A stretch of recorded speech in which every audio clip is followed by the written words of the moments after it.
अस्सलाम वालेकुम। एक 18-20 साल का मकैनिक एक इंस्पेक्टर को फायर मार के 3-4 गोलियां मार के उसे शूट कर देता है, मार देता है। जनाबे वाला लाहौर का वाक़या ये एक सैफुल्लाह नियाज़ी इंस्पेक्टर है, ठीक है। वैसे अगर उनके साबका इंटरव्यूज़ को देखा जाए, उनकी साबका वीडियोज़ को देखा जाए तो पता चलता कि ये इंस्पेक्टर इंतहाई शरीफ आदमी था, मुअज़्ज़ज़ था और बड़ा बाअखलाक सा था। लेकिन हालिया जो एक वाक़या होता है कि एक मकैनिक होता है जनाबे वाला, 18-20 साल उसकी एज होगी, वो उसे उसी का पिस्टल लेके उसे तकरीबन 3-4 गोलियां मार के पिस्टल से गोलियां मार के मार देता, कत्ल कर देता। उसकी मौत हो जाती है इंस्पेक्टर की। जब उसे मारने की वजह पूछी जाती है उस लड़के को कि तुमने इसे क्यों कत्ल किया, क्यों मारा, तो वो बताता कि ये जनाबे वाला डेली आके मुझे गालियां देता था, मुझे माँ बहन की गालियां देता था, गाली गलोच करता था। मैंने तंग आके इसे जनाबे वाला कत्ल कर दिया। ਤੁਸੀਂ ਕਿਉਂ ਮਾਰਿਆ ਇਹਨੂੰ? ਤੰਗ ਆਏ ਬੇ ਦਿੱਲੀ ਮਾਂ ਭੈਣ ਕਿੰਨੀਆਂ ਕੋ ਗਾਲਾਂ ਕੱਢਦੇ ਤੁਹਾਨੂੰ ਇਹ ਦੱਸ ਨਹੀਂ ਸਕਦੇ। ਪਿਸਤੌਲ ਕਿੱਥੋਂ ਲੈ ਕੇ ਆਇਆ ਤੂੰ? ਇਹਨਾਂ ਦੇ ਉੱਤੋਂ ਲੈ ਕੇ ਆਇਆ। ਇਹਨਾਂ ਦਾ ਲੈ ਕੇ ਆਇਆ ਸੀ? अच्छा।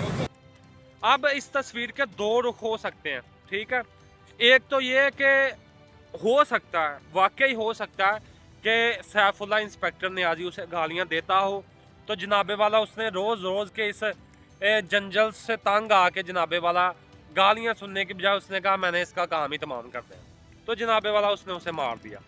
दूसरी मेन वजह यह हो सकती है, और इसकी एक मेन तस्वीर भी सामने आई है, ये आप देख सकते हैं सामने तस्वीर। ये कातल और जो मरने वाला सैफुल्लाह नियाज़ी है, ये इकट्ठे खड़े हैं एक जगह पे, इकट्ठी तस्वीर बनाई है। एक तो वजह ये हो सकती है कि रोज़ाना की उसने गालियां सुनने की बजाय उसका काम तमाम कर दिया, लेकिन दूसरी मेन वजह कुछ ज़ाती दुश्मनी, कोई अना हो सकती है, ठीक है, जिसकी वजह से या किसी के कहने पर भी उसने ऐसा किया हो सकता है। ये भी दूसरा ऑप्शन है, क्योंकि हमें तस्वीर के दोनों रुख देखने चाहिए।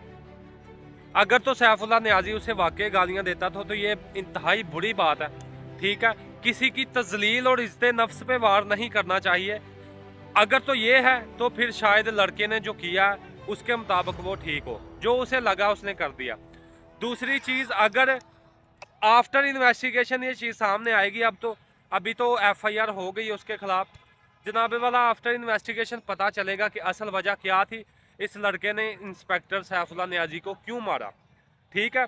और तीसरी और आखिरी बात मैं ये करना चाहूँगा आपके साथ कि वो लड़का जिसने फायर मारे उसने कहीं पे भागने की कोशिश नहीं की, वो on the spot he arrest हो गया था, ठीक है। अपनी दुकान से आई थिंक अरेस्ट हुआ था जिसने मारा था। डॉल्फिन पुलिस ने, ये देख सकते हैं आप, इसे अरेस्ट किया था और उसने जनाबे वाला फिर बयान दिया था। अरेस्ट होने के बाद ये बयान दिया था कि मैंने इसे इसलिए मारा, ये डेली आके मुझे माँ बहन की गालियाँ निकालता था। अब असल मेन मुद्दा क्या या मेन क्या है इसके अंदर, ये तो इन्वेस्टिगेशन तफ्तीश के बाद ही पता चलेगा। देखते हैं अब इन्वेस्टिगेशन के बाद क्या सामने आता है। लेकिन ये वीडियो बनाने का मकसद सिर्फ इतना ही था कि कभी भी किसी की इज्जत नफ्स पे वार नहीं करना चाहिए, कभी भी किसी की तजलील नहीं करनी चाहिए। हो सकता है कि अगला बंदा कई किस्म की मुश्किलात, डिप्रेशन से गुजर रहा हो और आपके लिए वो, जैसे वो कहते हैं ना हिंदी में, हानिकारक, मतलब कि नुकसानदा साबित हो सकता है। तो इस चीज़ को आप अपने जहन में रखें। इंशाल्लाह मिलते हैं अगले व्लॉग में।